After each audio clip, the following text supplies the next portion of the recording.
Okay, this is Jeff Carroll Sci-fi Express Lane. I'm going to put on my RBG cap. For many of y'all may not know, I've been trying to blend all my experiences because they all make up who I am now. But when I was in college, I started a company called Red, Black, and Green Promotions, and I grew into representing comedians for Def Comedy Jam, BET, Comic View, and mostly colleges. And today I want to just share my opinion of what a clean comic is, and kind of it stems from my critique or my feelings after watching the Kevin Hart roast. Okay, so in college, I before I had my agency, I gave Bill Bellamy his first college performance, right? I was president of the Black Student Union, actually paid him, I'm going to say $300, but it could have been $1,500. I think it was $300, but I don't remember. It was in 88 or 80 something like that is where I met Bob Sumner and the whole early Bill Bellamy team. After that, I started booking other black entertainers. I started working at the Apollo Theater in high school, and I got to know all of the people that performed there, regulars. So, whether it was Mike Davis, whether it was C.P. Lacey, the Sandman, whoever it was, I brought them to my college while I was in college. So I also brought in local comedians that were a group from Elizabeth, New Jersey. I went to Kane University, at the time it was Kane College, and I brought in the Unfamous crew, which consisted of Derek Fox, who he was on my show that I worked on, the Apollo Comedy Hour, Cool Bubba Ice, Hamburger, another comedian by the name of Jay, and I think that was the main crew. But I brought all of them while I was a college student. So when I graduated college, I went to take classes at the Uptown Comedy Club under Kevin and Andre Brown and Monteria Ivy, R.I.P. At the time that I joined, Will Sylvans was already there, Brooklyn Mike was already there, Toothless Lover was already there, R.I.P. GQ, Maceo, Corno Dog Miller, who else was there? Ian Edwards, JB Smoove, Hugh Moore, or Mac Daddy at the time, Flex Alexander. And when I entered the class, so did Tracy Morgan. We came in at probably the same week. He was nobody really at the time, but we came in together. Then after that was Mike Yard. I think JP Justice or Jameek was there before me. But I came in like 90, 91.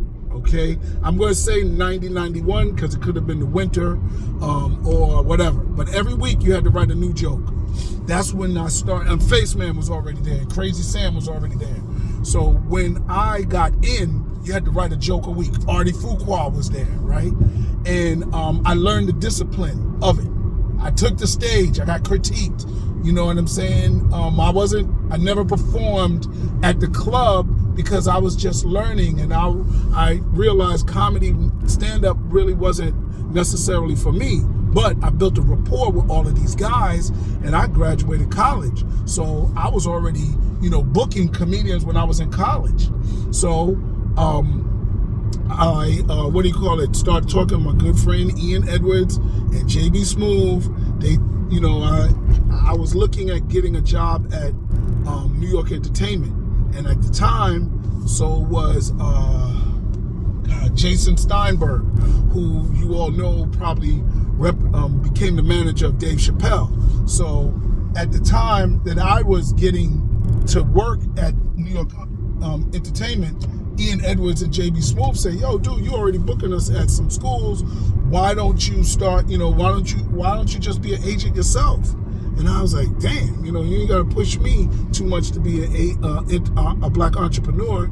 So instead of trying to get a job, which I think I could have, JR R.I.P., who was the agent at Pyramid Entertainment, who represented all the Brown Brothers comics from Uptown, kind of told me that, you know, he would put in a good word for me, right? And I felt I could get it, but I was like, you know what, let me see what I could do independent, and I stayed independent.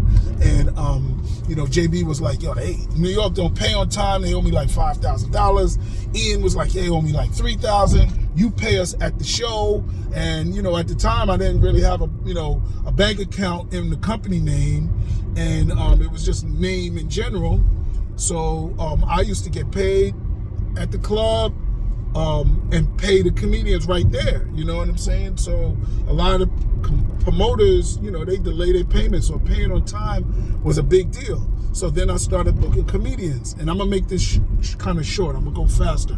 But from there, I've learned of this agency called National Association for Campus Entertainment, Campus Activities, NACA.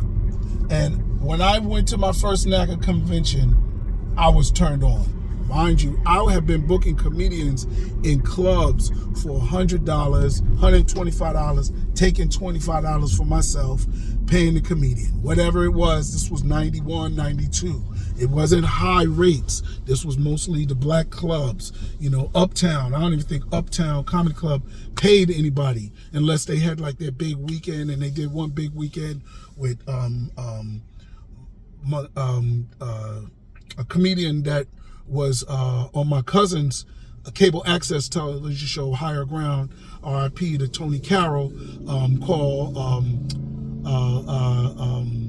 Dougie Doug. And Dougie Doug was an OG to us. You know, he was a bridge between Eddie Murphy and all of us, what we was doing. So they did a big battle between Dougie Doug and Bill Bellamy. And I think those guys got paid. But at the time, you know, they didn't really pay to get on the clubs. And a lot of comic clubs in New York didn't pay. Most of them, you know, Catch a Rising Star, the white clubs, they paid like $10, $20. It was for the opportunity to work on your craft in front of an audience. So, you know, even when I worked at the Boston, you know, with Will and Talent, they didn't pay nobody because it was not about pay. I mean, they paid $10, $20. That was it, just gas money, you know, because you were honing your craft in front of an important audience.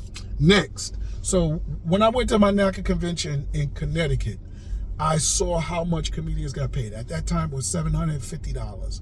They even had a $550, but $750 was the low budget showcase, and then comedians went up from there. And I was like, get out of here.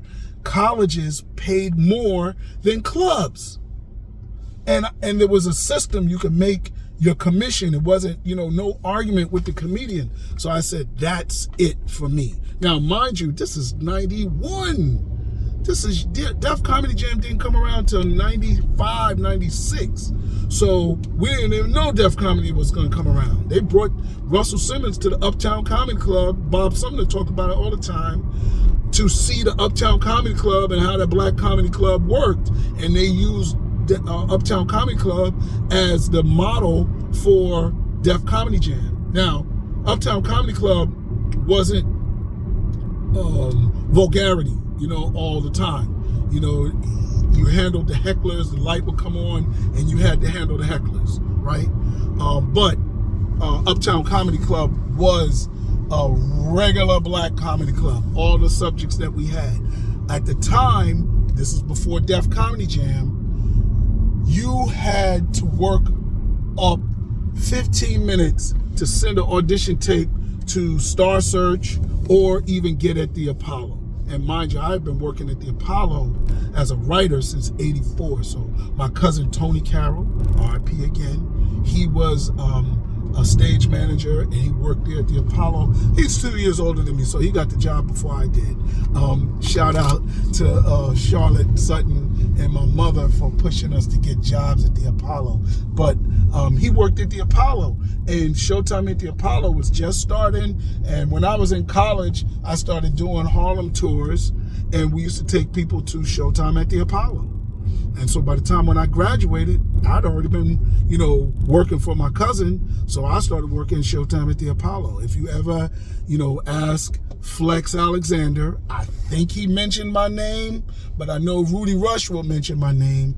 But when it came to these guys getting their appearances on the Apollo Theater, I'm the PA that told Chuck Sutton, that told Don Weiner, yo, put Flex on. I got his number. Let's call him. Because I was already booking Flex at clubs. Same thing with Will. When Will filled in, Will Sylvans, when Will filled in for Sandman. I'm giving these guys tickets. I'm telling them to come to the show because Showtime at the Apollo was that step up. You know, I started bringing Monique. Who do you think hooked Monique up with the Apollo Theater? It was me, you know, my company. I knew her brother, Steve Imes. I was already representing her at NACA. I met her at $500, and I worked with her until she got her showcase at, Montreal, and she got picked up for her Monique television show. But anyway, and then she became the host at the Apollo Theater. But who, you know, there you go. So to me, and I'm rambling, God, dog, that's what a clean comedian was, right? A clean comedian was somebody that could do their show without vulgarity, right? Do their show trusting their clean material. It wasn't the fact that they couldn't code switch and do a black room, but they could even do a black room clean. I met Keith Robinson. You understand? These were guys that, you know, Keith Robinson, you know, helped Kevin Hart in his early years. So when I say Kevin Hart was a clean comedian, that's what he was. When Dave Chappelle came to the Boston, it was a black room. It was a black night, right? He would do that clean.